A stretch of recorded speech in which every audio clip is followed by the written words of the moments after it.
Hello friends, we are back with another full moon horoscope. Today we're going to be taking a peek at the full moon in Capricorn chart and all the most important transits that fall within this 2-week umbrella period.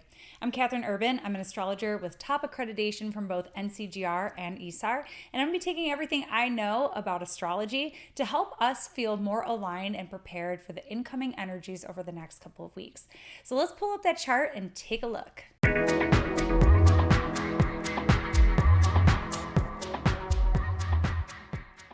Here we go, our full moon chart, July 10th, 2025 at 18 degrees Capricorn and 50 minutes.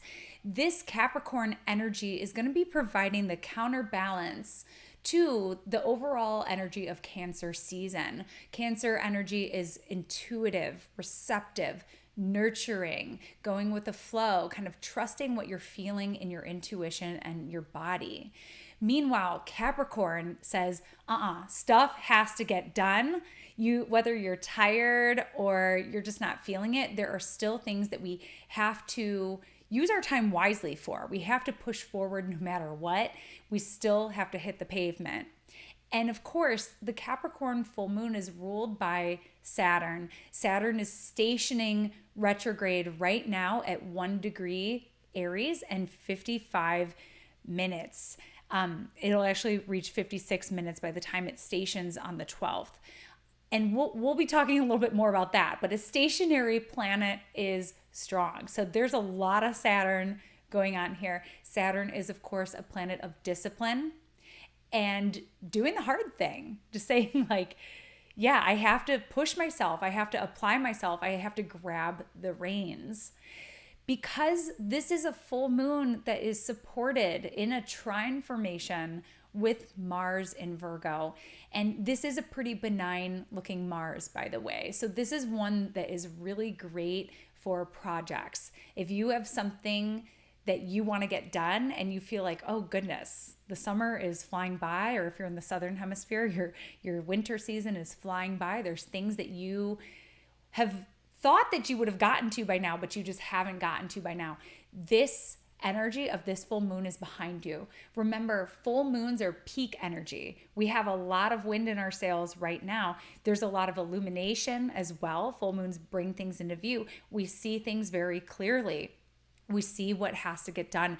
And if you're like me, because I'm like trying to figure out some decisions in one of the rooms in my house. I'm getting settled into my new house. So I know I'm going to be using that to get some projects done around here. But for you, maybe you have some yard projects. Maybe you have some projects that you wanted to do at your desk. Maybe you've been wanting to organize some things, go through your hard drives even. Like that's another way that we can get organized, is organizing our photos, our memories, the things that we've saved. If there's something that you were trying to plan, like a party or like I said, a project or just anything really. I mean, this is one that is going to help you put pen to paper and shoes to pavement. Okay. And like I said, this Mars in Virgo on the South Node is kind of a benign Mars. It's said that malefic planets, Mars and Saturn on the South Node, diminish some of their harsher, more negative qualities, some of their more stereotypically difficult qualities. So some of the critical sides of Virgo here are kind of diminished here. And I mean, Mars in Virgo isn't like the harshest placement for Mars anyways. This is more of like a planning, organizing, brain power sort of planet. So this is one that we can get some of the more useful qualities out of that Mars in Virgo that wants to sort, analyze, and put things into different piles, okay? So moving along, let's come back to Saturn here, because we are in a Capricorn full moon. So this is a great time for not just organization, projects, planning things, but also keeping in mind that some of the things that we want to do take time and patience. We can't rush. This is not a rushing, let's blow through it all in one day kind of energy here.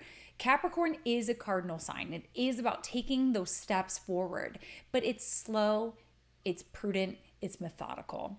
This is a time where we want to be a little bit more cautious and bring in a little bit of temperance. So if we've been like overdoing it in any sort of way, this is one that says, okay, you know what? Let's counterbalance some of that. So look at where you need to grab the reins in your life.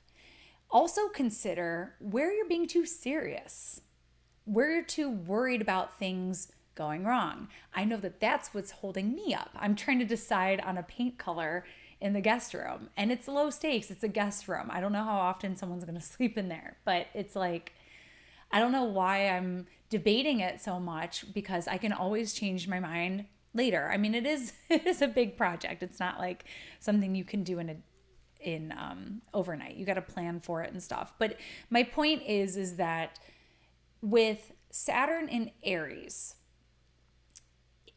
very often the dilemma with Saturn in Aries is not feeling prepared enough for the task at hand. It feels like you're being pushed into something that you weren't quite ready to grab the reins for. You weren't quite ready to take that next step into leadership even. So something that we're going to see a lot of with Saturn and Aries is the sense of, I'm being pushed into a position of authority without feeling ready, or I'm being pushed into a position of authority and I didn't think I ever would want that. Or I'm being made to grab the reins because the pressure of time is on me, but I don't feel like I'm the person to do it. But something has to get done. And that's the thing with Saturn and Aries, is there's this sense of lack of confidence with leadership. And at the same time, we're seeing a rise of the underdog, a rise of younger people with fresh ideas, and people who don't quite fit the traditional mold of leadership. So we have this character, Zoran Mamdani, who has won the primary in New York City. And everyone is thrilled about his primary victory, and people are rallying behind him for his ideas that really aren't radical, but have been made to seem radical. Like that a working person should be able to afford to live where they work, for example, or that childcare should be something that our tax dollars benefit, or that our tax dollars should benefit our access to healthcare, for example. And so there's a lot of politicians who are really threatened by the energy behind his campaign, very similar to Bernie Sanders, actually. And I saw a quote saying that public servants are worried that because of the energy of his campaign, they may be now forced to serve the public. Very funny. So there's a lot of people kind of speaking out about him, trying to create like these smear campaigns and things like that. But I really think that Mamdani really embodies this Saturn and Aries energy of the youth, and this non-traditional leadership that people are really drawn to, because we don't see many people like him right now. I think the energy of Saturn and Aries means that we will see more, especially with this Saturn and Neptune conjunction, saying that like we're ready for a new vision. Now, I would love to spend some time with his chart in the future. Actually, I do have some concerns for him, actually. And so I would say that these threats by other politicians that are threatened by him, he should watch out for that. But we can always take a look at his chart another time, because there's some cool activations in it right now. So the way that we may feel a stationary Saturn ruling this lunation is that we're going to see a reversal. We're going to see someone fall. We're going to see a fall from grace, or someone who is humbled, embarrassed, or someone who falls ill. So we're going to see that from leadership within this 2-week umbrella period, probably a little closer to the full moon, as that usually brings things into fullness. And you all know I love Drag Race, and we're already kind of seeing it on Drag Race. Like, MIB, Miss Isabel Brooks, is being humbled right now. She's kind of a bully. And she was in the bottom in the last week's episode. And someone said, girl, you better humble yourself. So that's a thing right now. Saturn and Aries, like the person who is on top, the person people look to for order, there's a stumble and a fall going on right now. Now, this can be an opportunity to humble, or struggle. I mean, like, humility is such an important piece right now with the coming weeks. Next up is Mercury stationing retrograde in Leo. Now, there's two really amazing things to love and look forward to about this particular Mercury retrograde. Sure, you have your typical Mercury retrograde snags where your technology is misfiring or you are running late to work and suddenly the road is closed. And those things are certainly annoying as hell, but typically the normal Mercury retrograde snags aren't going to ruin your life. They're just going to ruin the hour or the day for you, give you a hard time, make you have to revisit something, redo something a second time in that typical annoying way. Now, remember, Mercury is a prankster. If you look at the origin story of Mercury, he is playing pranks on his siblings the day he is born. He is hiding, stealing, lying. So Mercury is a prankster deity. So it just comes with the territory when it's retrograde. So we just kind of have to roll with it, give ourselves some extra time to get places, and learn to have a sense of humor when stuff goes wrong. I know, not every time, it's hard, but it is what it is. Now, when we tap into the Mercury retrograde energy intentionally, it's so cool that we have a second opportunity to revisit something with fresh eyes. How often do you go through life and wish, gosh, that was so embarrassing, I wish I could revisit that and do it different? Or you're just taking a look at something that you've done and you're like, wow, I'd really like to reconfigure that. This is your chance. Mercury retrogrades invite us to slow down, reassess, reevaluate, reconfigure, reorganize some things. And what I love about this Mercury retrograde is that it's not, well, it is a longer one. It is a longer one. It's going to feel like it's a little bit more drawn out, but there are no harsh repeating aspects with this one. No repeating squares to Mars or Saturn or Pluto or anything like that.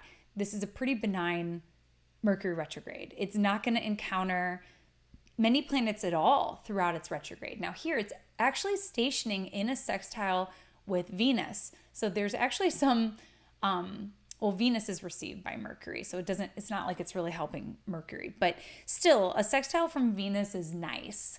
So there's something about creating ease, order, beauty, harmony, like there's something friendly about it as it stations retrograde. And it's going to station direct in a sextile to Mars. So let's just go forward here. We've got the alignment with the sun, the Kazemi moment. That's going to happen at 9 degrees. That's going to happen on the 31st at 9 degrees Leo in 0 minutes. We'll talk more about that next time. But just to kind of show you going forward, Mercury will station direct in a sextile with Mars. And again, it's a sextile. There's something about an eagerness to move forward, a readiness to take charge, courage to say something or do something. So again, we're not getting those harsh repeating aspects. So this should be a little bit smoother of a Mercury retrograde. Now going back to where we were, the second reason why I think we can look forward to this a bit is because Mercury retrograde is occurring in our Leo house. This is where we recently wrapped up a really long drawn out Mars retrograde, which happened in part in the sign of Leo. So there's things that we're reconfiguring in our Leo house. Remember, 2 summers ago, Venus was retrograde in Leo. So there's been a lot of retrograde action from the personal planets in Leo. There's a lot of reconfiguring, reassessing, and just figuring out how we want to arrange and relate to this sector of our lives a little differently. So pay attention to where your Leo house is. Reflect on that Venus retrograde from the summer of 2023. Reflect on the Mars retrograde that began in December of 24. See what's kind of shifted and moved for you in that place. Mercury is is going to, I think, bring a helpful lens here for us to do some more reconfiguring. And then you know what? A year from now, Jupiter is going to enter Leo, and that's where we're going to see a lot of benefits. So this is kind of the last big moment, I think, where we're doing sort of some important redefining and relating differently to this part of our lives. We're also going to start to see some eclipses in Leo too. So this area it's slow. It's coming in slow. It's a slow burn, just like this fixed fire energy. But there's some key developments happening here. It's just a process, right? So let's check in with our next little thing. All right, moving forward to July 21st, Mars is going to make its exact alignment with the South Node. It does occur on the 21st, but my visual has it on the 20th. So yeah, we're going to be feeling it on the 20th as well. And we'll probably be feeling it from the full moon, actually. Mars on the South Node, again, a diminishment of harshness, a diminishment of pain. Like, I feel like Mars in Virgo is like, sometimes we do it to ourselves, we push ourselves. It's the pain of perfection. And maybe we can kind of go easy on ourselves. Like, it doesn't have to be perfect. It doesn't have to be harder than it needs to be. And the other thing that I like about this, well, I'll get to that part in a second. Real quick, Mars on the South Node can also make us kind of sleepy. It can kind of take away our edge a little bit, kind of soften our edge. So if you're feeling like your energy is zapped, this could be why. Now, the thing I was about to get into is the square with Venus. Okay, so when I'm talking about the diminishment of pain, making things easier on ourselves versus harder on ourselves, there is a little bit of this configuration here, the square energy with Mars and Venus, that can sometimes be a little bit prickly. We're going to feel this in our relationships. We're going to feel this with some financial decisions too, because Venus is squaring the nodes. Venus is squaring the nodes. That's going to reach an exactness also on the 21st. Okay. So Venus here is inviting us to make a choice with regard to relationships or money. We've got some big choices here. And we can take the Virgo route of discernment and analyzing everything, being nitpicky about things. Or we can choose to let it go. Pisces, North Node in Pisces, have some compassion, trust that things will work themselves out, let it go. Or is there actually a really big problem that I've been letting go, letting it sit on the back burner, not letting it ruin my day, seeing if it'll work itself out. And now I need to come down hard on the situation. I need to actually put my glasses on and scrutinize this a bit more. And so that's where we're making some choices here. We've been too far to one side, and we need to kind of come down the line a little bit. So there's something here around strong critique in Virgo, like picking apart everything. And in Pisces, sometimes it's like, I need to just accept that this is the way things are. Things are not going to be perfect. How can I expect someone else to be perfect when I'm not perfect? Or sometimes it could be like a money thing. Like, gosh, I've been too lackadaisical with my finances in Pisces. I need to go to the drawing board and come up with a plan. Or Mars on the South Node, I need to rein it in a little bit. I need to stop spending so much. So in some places, we need to hold ourselves accountable and either do the research and stop taking things at face value, or let it go and trust that things are going to work themselves out. So that's going to be really personal to you. But because Venus and Mars are in this configuration on the nodes too, this definitely brings in some relationship energy. There's some bickering, some bantering, some nitpicking. The desire to flee from these annoyances is going to be strong.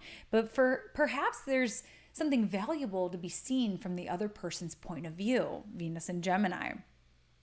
Maybe one person is not taking things seriously enough, while the other person is taking things way too seriously and worrying and hyperfixating. And maybe the other person's tendency to be aloof is making the other person's anxiety flare, and they need to focus, they're focusing harder. And this is creating some tension. This is creating some dynamic tension in the relationship. One person is being hypercritical and maybe idealist, while the other is unfocused, bored, and restless. So there's a little bit of a tension perhaps coming from there. Maybe each person has a valid point, and we need to find a way to meet it in the middle. Usually with the square energy, something's gotta give, someone's gotta give, or both people have to give an inch. And because it's a mutable configuration, I think there's a little bit more flexibility here. So you just got to bicker and banter it out a bit, but something will likely move. And especially with Mars on the South Node, like no one's trying to start a war here, at least interpersonally. I mean, Uranus did just enter Gemini, so I feel like I don't want to jinx ourselves here. But something that this would be really good with, as I'm circling back to Mars on the South Node and this tendency to diminish difficulty or to diminish pain, is that a lot of times Mars-Venus energy is of the essence of like a tattoo or a piercing or like something in the name of beautification that there's going to be some pain involved. And some electional babes out there might be like, no, don't elect something like that with Mars. But sometimes we're tapping into the energy that's there, and that courage, that push of Mars is going to say, you know what, now's the time. I'm feeling brave. I'm feeling ready. Let's do it. This could be really great for acupuncture. This could be really great for cupping, things that are going to bring ease and relief, but you're going to be in pain at least for a minute, or just like a little pinch, right? I'm talking about getting my daughter's ear pierced. She really wants them pierced. I'm like, you know, it's going to hurt. It's going to be a little pinch, a pinch. So we're talking about that, and part of me wonders if she'll be feeling ready around then, but who knows? We'll see. We will see. Now, a couple of other things that are happening right around here is that the sun is going to enter Leo. Leo season begins technically on the 22nd here. We're going to talk a little bit more about this next week with the new moon in Leo. But what I do want to mention here is the stationing of Eris. Eris is going to be stationing retrograde at 25 degrees Aries and 43 minutes. So whenever a planet stations, it gets loud, and it has sort of more of a commanding presence in the sky. We're going to hear from it. Its voice is going to be a lot louder for us. And Eris is a, let's say, dwarf planet that has a lot to do with representation. And there is extreme intolerance for violence, like systemic violence, and extreme intolerance for abuse, corruption, and violation of human rights. Eris is a planet that has a lot to do with equality, actually, and representation, being included, having a seat at the table. So I'm not certain how this is going to show up yet, but we want to watch, because the protests have been protesting. Like, the protest energy has been strong. So we're definitely going to hear more of like a revolutionary voice, someone who's tired of being suppressed and ignored, or someone who's speaking out and elevating voices of marginalized or oppressed peoples. So that's going to be something to watch. You know, I love Eris. I love watching her correspondences show up in the world. So let's pay attention, and let's include Eris in the conversation. Lastly, I do just want to make a little announcement about my upcoming course, Time Lords and Transits, which begins on August 14th. It's going to be an 11-week mentorship in predictive astrology, where we're learning to combine annual profections with real-time transits at an expert predictive level. So if you want to join the course, you can still sign up. The early bird rate has flown away, but I have kept the price at a medium tier just for the next 2 weeks only. And here's why. The reason for that is that I'm going to be giving away 2 scholarship positions. So when I was a baby astrologer, I remember spending my last dollars to study astrology with my teachers because it just meant so much to me. And I want to offer that same opportunity to someone else, but I don't want you to go broke to study astrology. So, I mean, I do keep my courses and my materials at a very accessible rate. I feel like it's really fair.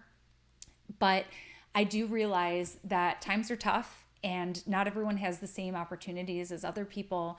And if you are really desiring to be here, but you feel strapped, and maybe you're a single mom, maybe you're putting yourself through college, maybe you're working 2 to 3 jobs just to make things meet, maybe you're on disability and you don't have the option right now to work, but you're sitting at home and you want to study some astrology. What I want you to do is 2 things. I want you all to help me spread the word about this. Get the word out about the scholarship. I'm going to be sharing some materials about this on Instagram and Blue Sky and Threads. That's where I'm active. I closed my Twitter account because fuck Elon Musk. But also I want to get the word out, not just about the course, but for other people who follow me and maybe are just like missing this little bit of the video. So please share, let people know. I'll have those materials to share on Instagram. And the way that you apply for the scholarship is on my website on the contact form. There's going to be a button to reach out to me. So just write me a letter, explain your situation, explain why you want to be here and why you want to study Time Lords and Transits with me. And I'll be making a decision by the next new moon. So, all right. Thank you all for joining me today. I hope this full moon serves you in the highest. Be well. Bye. Thank you so much for tuning in with me today. For more astrology in your world, you can connect with me on all platforms at Astro Catherine. You can also find me at catherineurban.com, where you can schedule your year ahead consultation. I'm offering a new course. Time Lords and Transits begins on August 14th. Right now, you can still get that early bird rate through the end of June. This is an 11-week mentorship where I'm going to teach you everything I know about how to layer annual profections and transits together in order to elevate your understanding of what time it is in your life and in the lives of your clients. So for more information, you can find that at catherineurban.com, where you can also sign up. And I look forward to connecting with you in class or here or in session soon. Bye.